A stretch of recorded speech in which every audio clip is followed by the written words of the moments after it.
자, 오늘 베드로후서 마지막 시간입니다. 베드로후서 3장 15절부터 마지막까지 그렇게 공부하겠습니다. 제목은 재림신앙, 성장한 신앙, 재림신앙이 성장한 신앙이다라는 그런 주제로 말씀을 전하겠습니다. 자, 15절을 보니까 또 우리 주의 오래 참으심이 구원인 줄로 생각하라. 우리의 사랑하는 형제 바울도 그가 받은 지혜대로 너희에게 그렇게 썼고라고 했습니다. 자, 주님께서 다시 오시기까지 오래 참고 기다리시는 그 이유가 무엇입니까? 한 가지인데 그것은 모든 사람들의 구원이죠. 모든 사람이 구원받기를 원하시고 또 진리의 지식에 일하기를 원하시는데 무엇보다 모든 사람이 구원받기를 원하셔서 한 사람이라도 더 회개에 이르기를 원하신다는 말씀을 우리가 앞에 9절에서 봤죠.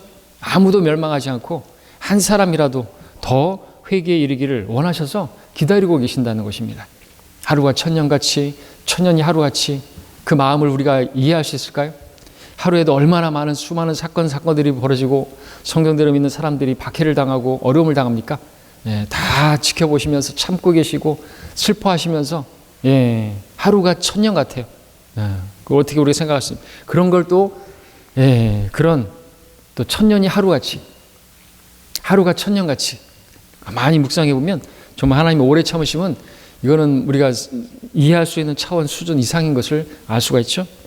기다리고 계시는 거예요. 오래 참고 계시는 거예요. 우리가 이런 하나님의 뜻을 알기 때문에 우리가 복음을 전하는 것이죠. 자, 이에 대해서 사도 바울도 그의 편지에서 썼다고 베드로는 쓰고 있죠. 예, 그렇습니다. 사도 바울도 여러 곳에서 바울 로마서 3장 25절 같은 경우는 하나님께서 그의 피를 믿는 믿음을 통하여 그를 화목제물로 세우셨으니 이는 하나님의 오래 참으심 가운데서 이전의 지은들을 사하심으로 인하여 그의 의를 선포하려 하시며, 그리고 또 오래 참으시면서 그렇게 한 사람이라도 더 예수님을 그 피를 믿고 구원받기를 기다리고 계시는 것입니다. 그 전에도 그렇게 오래 참으셨고, 또 바울은 주님의 그 오래 참으심이 누구보다도 자신에게 대해서 어떤 자비로 작용했는가 고백했는데, 우리 함께 디모데전서 1장 15절 16절은 함께 보겠습니다. 디모데전서 1장 15절 16절입니다.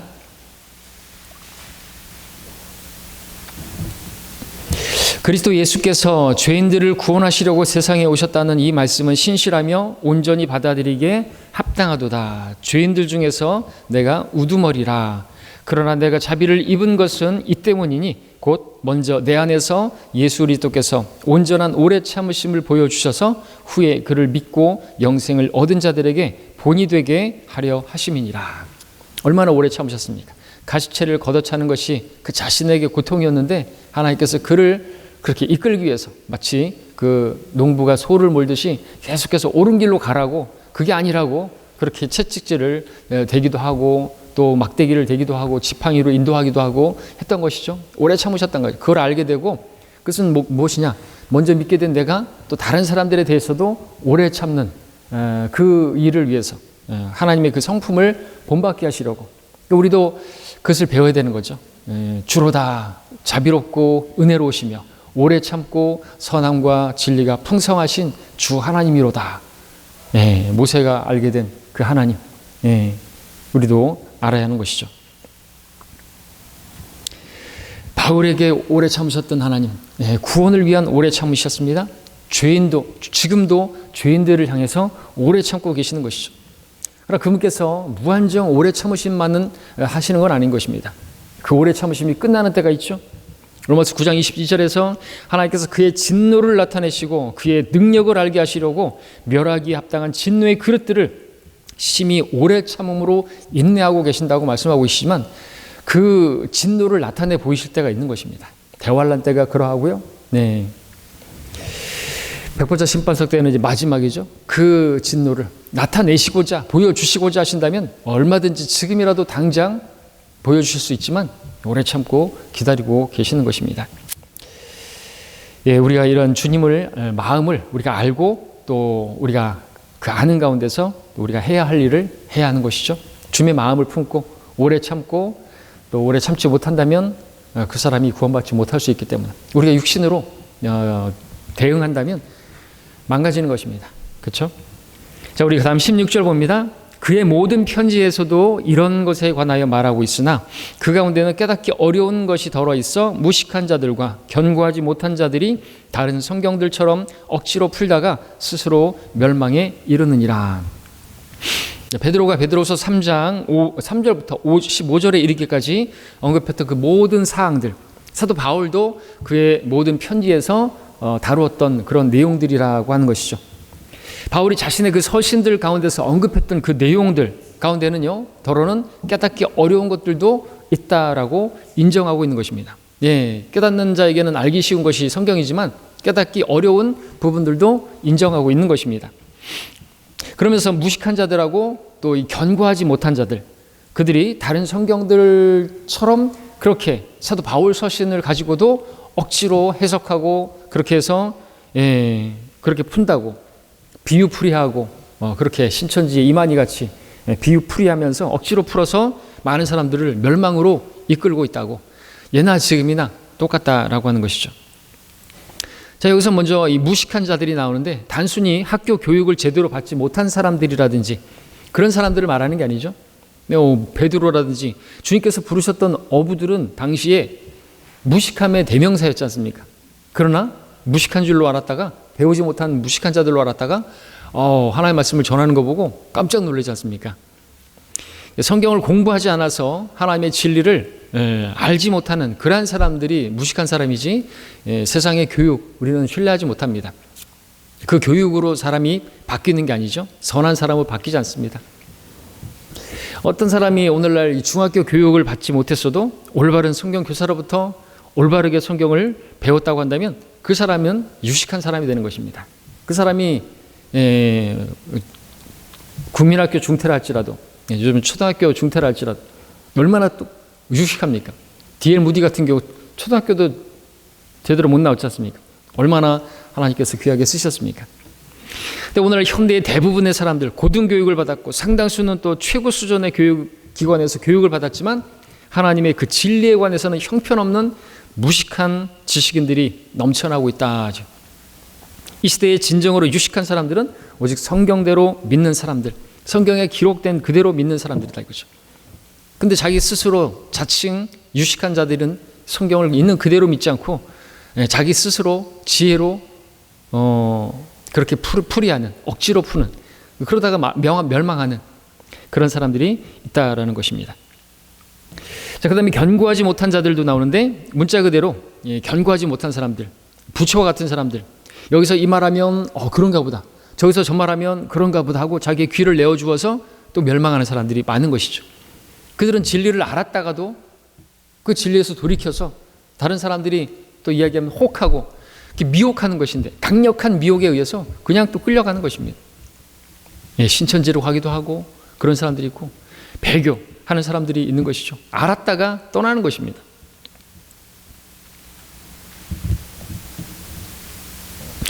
하나님의 의도와는 관계없이 왜곡된 가르침, 자의적 견해에 따라서 가르치는 그러한 사람들에 의해서 이리 갔다, 오늘은 이곳, 내일은 저곳, 이 교회 저 교회 그렇게 하는 견고하지 못한 사람들, 이런 자들이 성경을 놓고 이러쿵저러쿵 제멋대로 해석하고 적용하는 바람에 진리의 말씀들, 그 말씀들이 사람들 사이에서 왜곡과 오해의 혼란을 초래함으로써 그 야기된 진리의 훼손이 얼마나 심각한 지경에 이르는 것인가는 미국의 기독교계를 얘기하고 있지만 오늘날 우리 한국 기독교계도 마찬가지죠. 얼마나 혼란스러운지 모릅니다. 바울 서신들 역시나 이런 자들에 의해서 왜곡되어지고 훼손되기는 예외가 아니다라고 럭크 목사님 쓰고 계십니다. 여기 15절과 16절 언급을 통해서 우리가 무엇보다도 주목할 부분은 바울 서신들이 하나님의 영감으로 된 성경들임을 인정하고 있다라는 부분입니다. 베드로는 15절에서 바울의 편지들에 대해서 우리의 사랑하는 형제 바울도 그가 받은 지혜대로 그렇게 썼다라고 했는데, 바울은 그의 지혜로 쓴 게 아니죠. 베드로는 바울이 그의 지혜로 성경을 기록했다고 말하고 하지 않고 그가 받은 지혜대로 썼다고 했죠. 그러니까 하나님의 영감을 받아서 기록을 한 것이다라는 뜻이지 바울의 지혜로 그렇게 사람의 지혜로 기록된 것이 아니다. 그러니까 그가 받은 성령에 의해서 영감을 받아 기록했다라고 하는 것이죠. 그래서 바울의 서신들은 모든 편지들은 다 성경이다라고 베드로는 지금 그것을 보여주고 있는 것입니다. 자, 모든 성경은 하나님의 영감으로 주어진 것이라고 디모데후서 3장 16절 언급하고 있는데 재밌게도 베드로후서 3장 16절에서는 또한 바울 서신들 전체가 성경임을 지금 보여주고 있다라는 것이죠. 디모데후서 3장 16절에서는 모든 성경이, 베드로후서 3장 16절에서는 바울의 그 모든 편지들이 성경이다라고 증거하고 있다라는 것이죠. 자, 베드로는 그의 모든 편지라고 말함으로써 바울 서신들 중에서 일부가 아니라 어떤 것들은 하나님의 말씀이 되고 어떤 말씀들은 아니다, 이런 것이 아니라 그 전체를 지금 언급하고 있고요. 그런데도 불구하고 무식하고 견고하지 못한 자들이 바울 서신들을 다른 어떤 성경들처럼 억지로 풀었다고 언급함으로써 그의 모든 편지들을 성경에 당당히 포함시키고 있다라는 것입니다. 무식한 자들, 견고하지 못한 자들이 구약이나 또 사복음서를 비롯한 신약 성경들과 같이 다른 성경들을 억지로 풀더니 급기야 사도 바울 서신까지도 억지로 푸는 바람에 많은 사람들이 멸망으로 가고 있다. 똑같은 일들이 오늘도 벌어지고 있는 것입니다. 구약 성경을 잘못 자기 마음대로 해석하고 자기들이 원하는 것만 갖다가 뽑아 쓰고, 그러더니 심지어는 바울 서신까지도 뭐 계시록이나 이런 것들뿐만 아니라 바울 서신까지도 그 쉬운 은혜의 교리도 몰라서 행위구원을 가르치고 끝까지 우리의 구원을 이루어야 한다고 가르치고 그러고 있는 실정이라는 것이죠. 자, 사실 베드로는 여기서 바울 서신이 성경이라는 사실을 밝히고자 지금 쓰고 있는 것은 아닙니다. 그는 바울의 모든 편지들이 성경이라는 점은 재론의 여지가 없는 기정사실로 받아들이고 이 성경을 억지로 풀다가 스스로 멸망에 빠지는 그러한 사람들에 대해서 경고하고 있는 그러한 말씀인 것이죠. 베드로는 16절에서 바울 서신서에 나타난 진리들에 대해서 그 가운데는 깨닫기 어려운 것도 덜어있다라고 인정하고 있습니다. 그러나 깨닫기 어렵다고 해서 진리가 아닌 것은 아닌 것이다라는 것입니다. 성경에는 바울 서신들 말고도 깨닫기 어려운 진리들이 한두 가지가 아닌 것이 사실이죠. 그래서 럭커 목사님도 주석서에서 이것은 솔직히 나도 모르겠다라고 쓰신 부분들이 있습니다. 우리가 다 안다라고 한다면 교만해질 수 있어서 그러기도 하고, 우리가 주님 얼굴과 얼굴을 대면하고 만나게 되면 그때 물어보면 그때는 온전히 알게 되는 그러한 진리도 있겠죠. 우리의 구약의 그 대제사장이 입었던 그 끝단의 석류나무와 금방울과 이것을 왜 이렇게 돌아가면서 그렇게 만들었는가 하는 것부터 시작해서 많은 것들이 있단 말이죠. 거기에 대해서 성경이 분명하게 말씀하고 있는 그 부분들이 우리가 뭐 영적으로 해석해서는 안 되지만 영적으로 풀기도 하고 하지만 그것이 정확한 것은 아니다라는 거죠. 그래서 우리가 모르는 거는 모른다고 해야 되는 것입니다. 그런 것들을 막 억지로 풀면서 거기서 이단 교리가 생겨나고 사사로운 해석이 나오고, 그래서 많은 사람들이 또 그렇게 하면 이제 자기들이 깨달았다. 어떤 사람이 그걸 깨달았대. 다른 사람들은 몰라. 그러니까 이제 그런 사람들을 추종하게 되고 또 새로운 이단이 또 만들어지는 것입니다. 스스로 멸망에 이르는 자들이 있음을 지적한다 이거죠. 가령 기독교계에서 말씀을 일으키고 있는 모든 학자들, 기관들, 조직체들, 타락한, 배교한 그리스도인들, 구원받았는데 배교한 그리스도인들도 있고, 모든 이단 종파들, 사이비 기독 단체들, 기독교계에 왜 이런 일들이 벌어지는 것입니까? 왜 이런 단체들이, 이런 사람들이 나타나는 것입니까? 그것은 럭커 목사님은 지금 우리 주제에 말한 것처럼 이 재림신앙에 대해서 무지하기 때문이다 이거죠. 재림신앙이 성숙한 신앙인데 재림신앙이 없으니까 무천년주의, 후천년주의로 만들어버리니까 그들은 그야말로 무지하게 돼버린 거죠. 그들은 한결같이 예수 그리스도의 재림을 부인하고 이에 대한 하나님의 말씀을 공부하기를 거부하는 것입니다. 그러니까 예수님께서 오셔서 통치하시고 이런 것들에 대해서 관심조차 없고 그냥 교회 다니면서 이 땅에서 축복이나 받는 거, 영원히 잘됨 같이 범사가 잘 되고 모든 하는 일이 다 잘 되기를 축원하노라. 축도 받으면 그게 다 되는 거예요. 예배 시간에 쭉 졸다가 마지막에 축도 시간에는 절대로 졸지 않는다 그러죠. 왜? 그 복을 받으려고 교회 다니는 거니까. 그게 그들의 신앙이에요. 믿지 않는 사람들도 말하잖아요. 기복교다. 기독교가 아니라 기복교라고. 복을 원하는. 그러나 사도 바울 서신들을 통해서도 보면요, 지금 여기 베드로도 계속하잖아요. 주님의 오래 참으심, 그분께서 오셔서 심판하실 것이다. 모든 우주의 구속 요소들 다 멸할 것이다. 세상과 세상에 있는 것 다 사라질 것이다. 바울 서신들을 통해서도 예수 그리스도의 부활이 갖는 그 의미와 그분의 다시 오심에 대해서 강력하게 증거하고 있는 것이 바울의 서신들이잖아요. 바울이 서신들을 통해서 언급하고 있는 그 내용들 전체가 예수 그리스도의 재림에 초점을 맞추어서 그에 대한 그것을 대비한 믿음, 그죠? 그분께서 오실 것이다. 오셔서 우리를 상을 주실 것이다. 그리스도의 심판석, 그와 같은 성도들의 그 삶에 대해서 우리가 어떠한 사람이 되어야 되겠느냐? 베드로가 언급하고 있는 것처럼 우리가 어떠한 사람들이 되어야 되겠느냐? 그러한 재림 신앙에 맞추어서 가르치고 있는 그런 부분들이 우리가 바울 서신서들에서도 자주 발견한다는 거죠. 우리 수요일날 데살로니가전서 보고 있지만 데살로니가전서 장마다 거의 마지막 부분에는 뭐로 나와요? 재림에 대해서 예수님께서 오실 것이다. 데살로니가 1장, 2장, 3장, 4장, 5장 계속해서 마지막 부분에는 예수님께서 다시 오실 것이다. 위로를 받으라 이런 말씀들이 나온다는 거죠. 그죠? 우리 찬송가도 보면은 항상 마지막 절은 거의 예수님께서 다시 오실 것이다. 그분을 맞을 준비를 해야 된다. 이러한 신앙이 있었기 때문에 성숙한 신앙으로서 또 주님을 맞이할 준비를 하기 위해서 열심히 복음을 전하고 열심히 주님을 섬기고 그랬더라는 것이죠. 그런 게 없으면요, 주인이 다시 오신다라고 하는 그 신앙이 없으면요, 먹고 마시고 놀고 게으름 피우고 이 세상과 짝하고 친구되고 그렇게 되는 것이거든요. 주님께서 오신다고 생각하지 않으니까. 누가복음에서는 그러한 주인이 오셔서 통치하는 것을 거부하는 그런 사람들 매를 많이 맞는다 그랬는데, 그렇게 매 맞을 사람들이 너무나 많은 것이 사실이죠.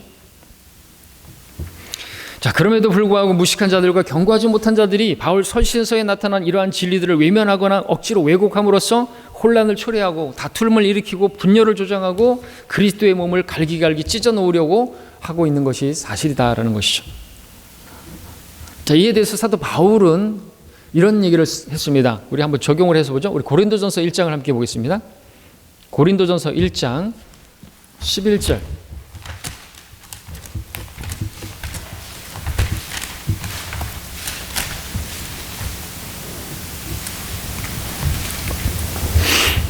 (11절부터) (13절을) 읽으면, 나의 형제들아, 클로에 집안의 사람들이 너희에 관하여 내게 전해준 바로는 너희 가운데 다툼이 있다는 것이라. 이제 내가 이것을 말함은 너희 각자가 말하기를 나는 바울에게, 난 아폴로에게, 나는 게바에게, 나는 그리스도께 속한다 라고 함이라. 그리스도께서 나뉘시느냐? 바울이 너희를 위하여 십자가에 못 박았더냐? 아니면 너희가 바울의 이름으로 침례를 받았더냐?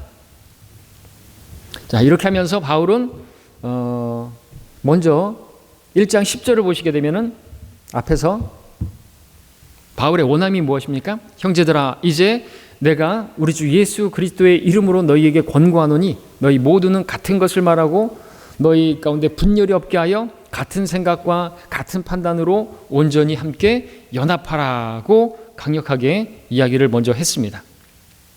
진리가 하나인데 모든 그리스도인들이 한 가지 진리에 대해서 같은 것을 말하고 같은 생각과 같은 의견을 갖는다는 것이 뭐 잘못된 것입니까? 너무나 당연한 자연스러운 일이지 않습니까? 근데 성경을 억지로 푸는 자들이 진리에 대해서 다른 것을 이야기하고 다른 생각과 다른 의견을 갖고 그리스도인들을 분리시키고 있어 왔던 것이죠. 고린도 교회에도 자신이 무엇이나 되는 줄로 생각하는 사람들이 자기는 누구에게 속한다 이거죠. 자기는 말 잘하는 아폴로에게 속한다. 심지어 자기는 또 회색분자 같이 우리는 진짜 정통 그리스도파다, 정통 바이블 빌리버다 그러면서 나가갖고 바이블 빌리버 사이트 만들고 성경까지 변개시켜가면서 다른 것을 이야기하고 우리 성경에서 또 흉내내고 흠정력도 흉내내서 다른 것을 가르치는 거죠. 변개시키면서 그렇게 해서 분리를, 그리고 그러면서 그렇게 성경을 변개시키면서 또 자기들이 그렇게 육신적으로 분리한 것을 마치 성경적 성별인 양 정당화하기 위해서 그런 짓거리를 하고 성경까지도 변개시켜가면서 말이죠. 사사롭게 해석한 것이죠. 전혀 그런 뜻이 아닌데도 그렇게 막 갖다 영어에 꽂혀서 영어만을 가지고. 자, 오늘날 이 시대에 후천년주의를 강력하게 홍보하면서 예수 그리스도의 다시 오심을 부인하고 거부하도록 사주하는 그 일의 선봉 역할을 하는 단체가 있죠. 성경의 전천년주의를 거부하고 그리스도의 몸을 파괴하고자 혈안이 되어 있는 집단, 단연 로마 카톨릭 창녀들의 창녀, 어미. 이들과 타협한 기독교 단체들이나 신학교들은 오히려 전천년주의, 성경대로 믿는 침례교 성도들을 공격하면서 너희들은 성결이라는 명목으로 무천년주의의 그 장로교와 손잡지 않고 후천년주의 침례교회와도 분리되어 있다라고 손가락질합니다. 그들은 예수 그리스도의 다시 오심을 믿는 전천년주의 성경대로 믿는 사람들이 오히려 그리스도의 몸을 찢고 있다고 하죠. 저 사람들은 자꾸만 자기들만 잘났다고 막 분리한다고, 우리하고 교제하지 않는다고, 하나 되지 않는다고 그렇게 맹비난을 하는 겁니다. 그러면서 자기들과 손잡기를, 그 창녀의 치마포가 안으로 들어오기를 그렇게 유혹하는 것이죠. 그러니까 성경은 뭐라고 말합니까? 다툼과 분열을 일으키고 있는 그리스도인들을 꾸짖고 있는 바로 이 고린도서 1장에서 뭐라고 말하고 있습니까? 1장 6절 8절을 보십시오. 그 앞에서 그리스도의 증거가 너희 안에서 확고하게 되어 너희가 아무 은사에도 부족함이 없이 우리 주 예수 그리스도의 오심을 기다림이라. 또한 그분께서 너희를 끝까지 확고하게 지키시어 우리 주 예수 그리스도의 날에 책망할 것이 없게 하시리라. 자, 주님께서 끝까지 확고하게 지켜주시는 사람이 누구라고 말씀합니까? 그리스도의 증거를 확고하게 견고하게 붙들고 있는 사람들. 그들은 누굽니까? 우리 주 예수 그리스도의 오심을 기다리는 사람들. 그리스도의 날에 책망할 것이 없게 그리스도의 심판석에서 상을 받기 위해서 그 믿음의 길을 열심히 달려가는 사람들.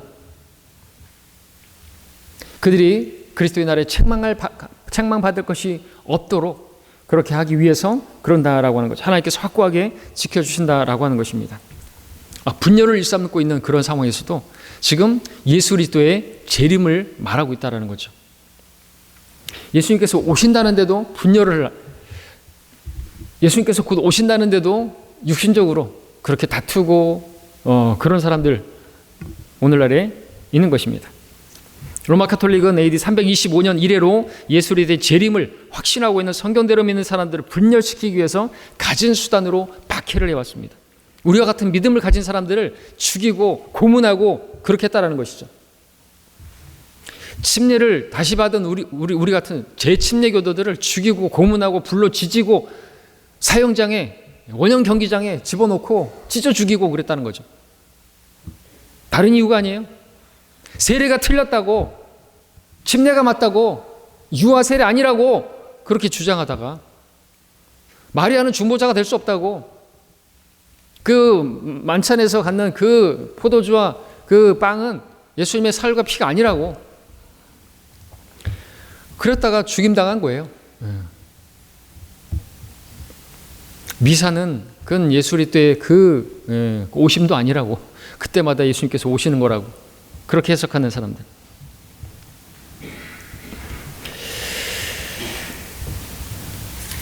자, 초대교회 사도들 시작해서 성경대로 믿는 사람들은 예수 그리스도의 오심에 대해서 의심하지 않고 확신했습니다.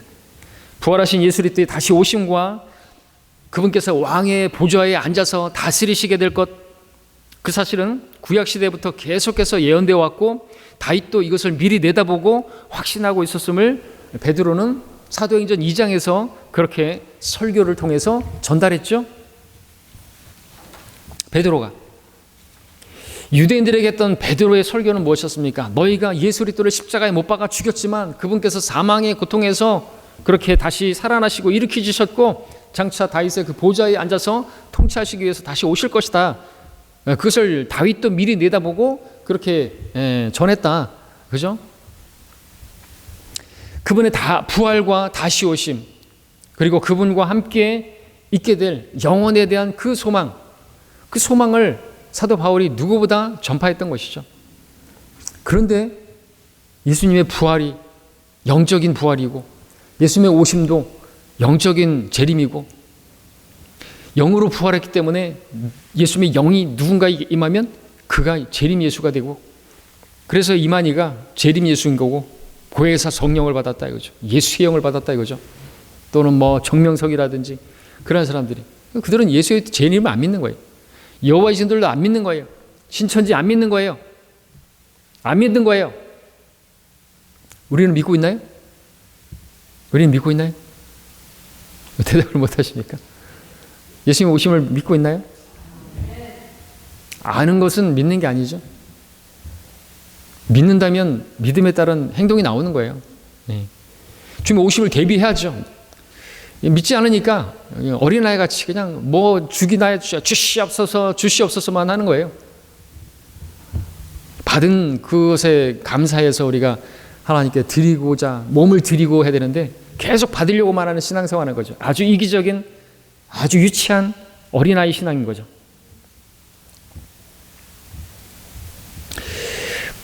예수 그리스도께서 부활하셨다는 사실은요, 모든 그리스도인들에 대한 부활의 보장이고 그분의 재림에 대한 절대적인 보장인 것입니다. 이 땅에서 우리가 바라는 것이 이생뿐이라고 한다면 모든 사람 가운데서 우리는 가장 비참한 사람이라고 그렇게 말하고 있는 것입니다.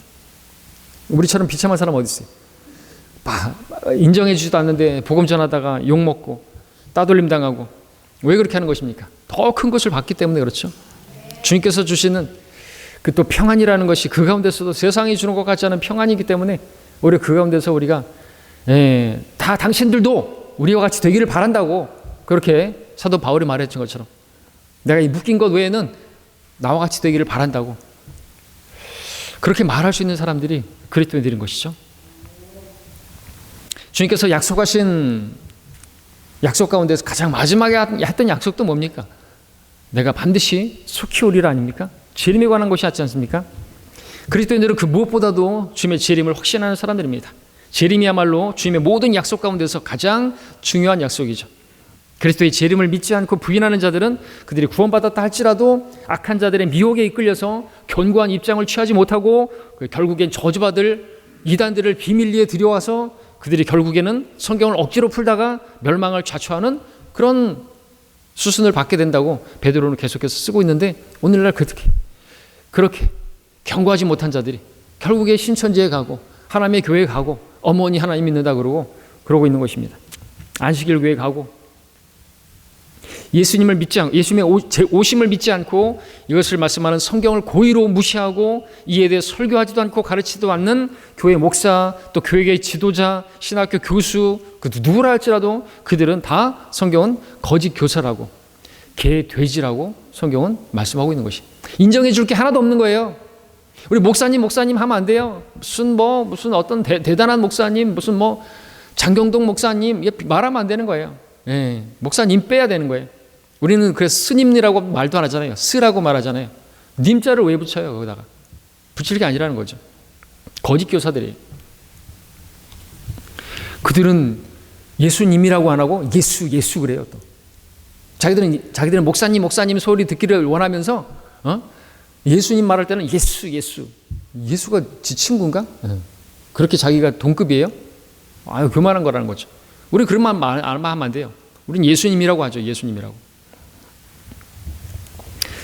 자, 이들은 거짓 교사들이 되어서 탐욕을 품고 지어낸 말로 이득을 취하는 베드로서 2장 3절에서 얘기했던 것처럼 그러기 위해서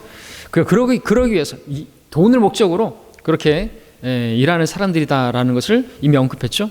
마귀에게 미혹된 자들, 세상과 그렇게 함께 연합하고 있는 그러한 육신적인 자들이라 말하고 있습니다. 자, 다시 우리 17절 보겠습니다. 17절. 이제 마지막으로 가고 있습니다. 그러므로 이제 결론입니다. 그러므로 사랑하는 자들아, 너희가 이런 것을 미리 알았으니 악한 자들의 미혹에 이끌려 자신의 견고한 입장에서 떨어지지 않도록 주의하라. 이러한 경고에 주의를 기울이지 않으면, 견고한 입장에 취하지 않으면 미혹된다라는 것이죠. 중요한 것은 너희가 이런 것을 미리 알았으니, 몰랐던 게 아닌 거예요. 우리 다 알아요. 그죠? 근데 알았던 사람들이 왜 떨어져 나가는 걸 살아요? 떨어져 나가는 사람들이 왜 이렇게 많은 것입니까? 왔을 때는 처음에는 막 모든 것을 다 버리고 이제는 한글 킹제임스 성경을 사랑한다고 이 킹제임스 성경 때문에 부모도 버리고 형제도 버리고 그러고 막 그 가운데서 자기 가족들이 막 장로고 목사들이고 다 버리고 나왔는데도 또 떨어져 나가는 거예요. 그런 사람들이 대단한 열정이 있었는데 막 막 여러 가지 막 말하고 지금도 그러고 있어요. 지금도 제가 계속 받았어요. 또 막 카톡으로 그동안에 했던 얘기들 다 지금 나한테 보내고 옛날에 그 적전 전쟁이 있었을 때 일어났던 일 똑같이 또 벌어지고 있어요. 이런 거 왜 자꾸 퍼나르는 것이죠? 회유하려고, 흔들어 보려고. 박수 목사님 아주 그냥 신뢰할 수 없는 거짓말쟁이라고 막 그렇게 얘기를 하려고 하는 거거든요. 지금 말씀 보존학회를 뺏으려고. 성경과 우리 진리의 서적을 출간하지 못하게 만들려고 하는 그런 것이거든요. 하나님의 돈을 그렇게 할례받지 못한 자들에게 줄 수는 없는 거 아닙니까? 그게 하나님의 사역이지, 그게 하나님의 사역이 맞는데 교회의 사역은 아니라고 말도 안 되는 그런 소리를 하는 것이죠. 자, 미리 알았으니 이제 우리가 성경 공부를 왜 하는 것입니까? 견고한 입장에서 흔들리지 않고 주의를 넘치게 하라고 사도 바울이 말하지 않습니까? 미리 알았으면 안대로 실행해야 되잖아요. 자, 미리 알았습니다. 우리 그리스도인들은 지금까지 이 서신에 기록되어 온 모든 사실을 미리 알고 있는 사람들입니다. 아는 사람들이에요. 우리는 중대하고도 위대한 미래의 사실들을 미리 알고 있고 알고 있는 것을 전하는 우리는 예언자들인 것이죠. 우리는 증인들인 것입니다. 그리스도인들은 예언하는 사람들입니다. 대언하는 거 아니에요? 그리스도인들은 말하는 모든 것들이 다 예언입니다. 그리스도인들은 복음에 순종하지 않는 구원받지 못한 죄인들이 가게 될 지옥 알고 있습니다. 그 지옥에 갈 거라고 우리는 예언하는 거예요. 우리는 예언자들인 것이죠. 이 한 가지만 아는 것만도 대단히 중요한 미래의 사실을 알고 있는 것 아닙니까? 우리는 예언자들인 것입니다. 예수님께서는 반드시 오신다. 이거를 우리가 알고 있는 것이 예수의 증거는 예언의 영이라고 그랬습니다. 그죠? 계시록에서 대언이라고, 다 대언이라고 흠정역이라든지 표준역 써버리면 어떻게? 예수님이 영이 대언의 영이면 예수님께서 누구를 대신해서 대언한 거예요? 예수님께서 누구의 말을 대신해서 하나님의 아버지의 말씀을 대신해서 하는 거예요? 예수님이 하나님이신데 그런 걸 성경이라고 만들어내고, 자, 그분께서 오시면 구원받은 그리스도인들은, 죽은 사람들은 부활하게 될 것이고 살아있는 우리들은 변화되어 가지고 올라갈 것이고 새로운 몸으로 입고 올라갈 것이거든요. 여호중이들은 이걸 안 믿는 거예요. 이게 뭐 하늘에 올라가면 불타고 뜨겁고 추운데 어떻게 되냐고. 눈 깜짝하는 사람이 변모 되는데, 그렇게 구름 속으로 끌려 올라가서 그리스도 심판석에서 면류관을 받게 될 것이고, 주님께서 셋째 하늘에 계신 그곳에서 우리가 혼인식을 갖게 될 것이고, 이 땅에는 7년간 대환란이 있게 될 것이고, 그리고 끝나게 되면 우리는 이제 혼인식 끝나고 그 혼인 잔치도 끝나고 이제는 허니문 신혼여행을 내려올 것이고, 주님과 함께 백말 타고 이 허니문을 내려오는 것이고요. 그리고 우리는 주와 함께 통치를 하게 되는 거예요. 영광스러운 통치를 하게 되는 것입니다. 그러한 왕국이 끝나게 되면, 천년왕국이 끝나게 되면 백보자 심판석이 열리고 지옥이 문이 열리고, 그리고 그 모든 구원받지 못한 또 마귀와 그의 졸개들과 이런 자들이 불못으로 던져지게 될 것입니다. 모든 그리스도인들은 그리스도와 함께 심판석에서 그 마귀와 그 천사들과 또 모든 구원받지 못한 사람들을 심판하는 그 자리에 설 것이라고 말씀하고 있습니다. 그리고 하나님께서 하늘로부터 내려오는 새 예루살렘을 보여주시면서 우리 교회를 위해서 마련하신 신혼방에 들어가게 살게 할 것이다, 이거죠. 여러분, 신혼여행 왔다가 이제 어떻게 되는 거예요? 신혼여행이 막 1000년간 신혼여행을 하는 거예요. 여기서 우리가 누리고 통치하는 거예요. 그 다음에 다시 어떻게 해요? 신혼여행 끝나면 어떻게 돼요? 이제 신혼방으로 가야잖아요. 네, 그리고 이제 신혼방으로 들어가는데 그 신혼방이 새 예루살렘인 거예요. 똑같지 않아요? 패턴이 결혼식하고 하는 그런 패턴하고 피로여행 갖는 거하고 혼인식하고 똑같아요. 신혼여행하고 그 다음에 이제 신혼여행 끝나고 이제 멋지게 사랑하는 우리님과 그림 같은 집을 짓고 한 100년 살고 싶어가나 우리는 그 새 예루살렘에서 영원히 거하게 되는 것이죠. 모든 그리스도인들은 이 엄청난 미래 일들을 알고 있는 예언자들입니다. 그렇기 때문에 그리스도인들은 악한 자들의 미혹에 이끌려서 자신의 이 견고한 입장에서 끌려가면 안 되는 거죠. 떨어지지 않도록 주의해야 되는 것이죠. 너무나도 당연하고 중요한 일인 것입니다. 그렇지 않으면 그리스도의 심판석에서 부끄러움 당할 것이고 영원한 유업을 상실하게 될 것이기 때문에 그렇죠. 그리스도인들은 이 모든 사실을 성경을 통해서 알게 된 사람들입니다. 그리스도인들은 오직 성경을 믿고 이 성경을 통해서 주 예수 그리스도를 아는 지식 안에서 자라가는 사람들이고, 그렇게 또 계속해서 자라가야 되고, 그렇게 성장하면 예수님의 오심을 재림신앙을 갖게 되는 것이죠. 마지막으로 18절에서 은혜와 우리 주요 구주이신 예수 그리스도를 아는 지식 안에서 자라가라. 영광이 이제와 영원토록 그에게 있을지어다. 아멘. 마지막입니다. 그리스도인들에게 세 부류의 적이 있습니다. 하나는 내부의 적, 하나는 외부의 적, 하나는 정체불명의 적. 내부의 적은 자신의 육신이고, 외부의 적은 세상이고, 정체불명의 적은 마귀. 마귀는 정체불명의 초자연적인 존재입니다. 이러한 적들에게 굴복한 그리스도인들이 마귀에게 미혹되어서 마귀의 종이 되고, 세상과 쉽게 야합하고 육신적인 그리스도인이 되어서 타락하게 되는 것이죠. 이러한 적들에 둘러싸인 상황을, 그런 상황에 있는 성도들에게 하는 베드로의 마지막 당부는 오직 은혜와 우리 주 예수 그리스도를 아는 지식 안에서 자라가라. 여러분, 우리가 얼마나 놀라운 은혜를 받았는가 이거죠. 예수 그리스도 그분을 더 알아가는 그 지식 안에서 자라가라.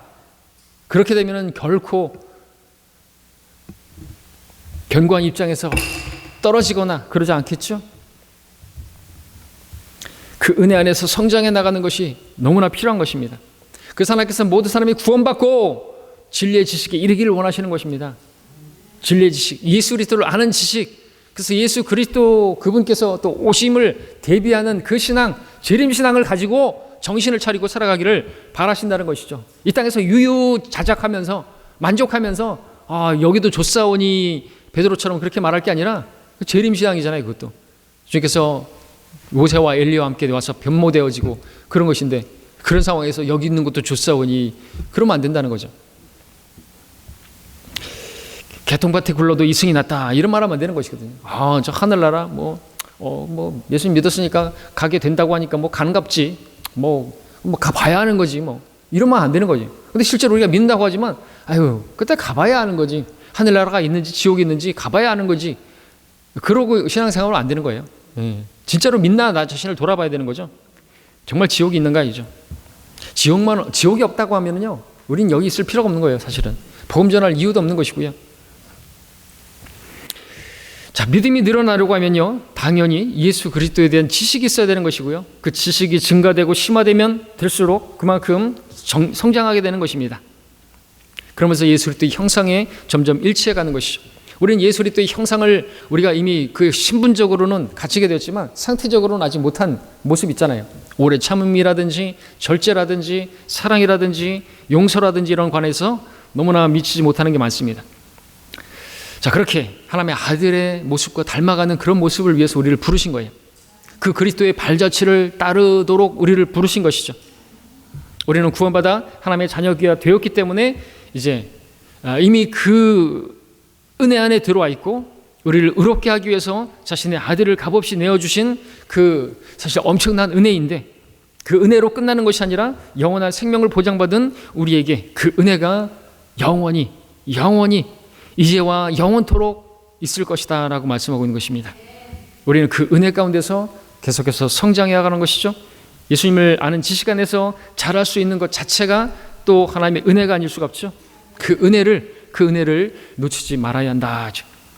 베드로가 예수 그리스도라는 지식 안에서 자라가라고 권고한 그 권고와 함께 이 서신서의 대미를 장식하고 있는 까닭이 여기에 있음을 기억해야 한다. 모든 그리스도인들은 하나님의 은혜와 우리 주 예수 그리스도를 아는 지식 안에서 자라갈 때 영광이 이제와 영원토록 그에게 있을 것이다 라는 베드로의 축원이 여러분에게 반드시 이루어지게 될 것입니다. 영광이 지금은 우리에게 필요한 것은 은혜가 여기 있어야 되는 거죠. 그 은혜 아래서 계속해서 또 강건하게 그 은혜 안에서 자라가는 우리가 되기를 바라는 것입니다. 마치겠습니다.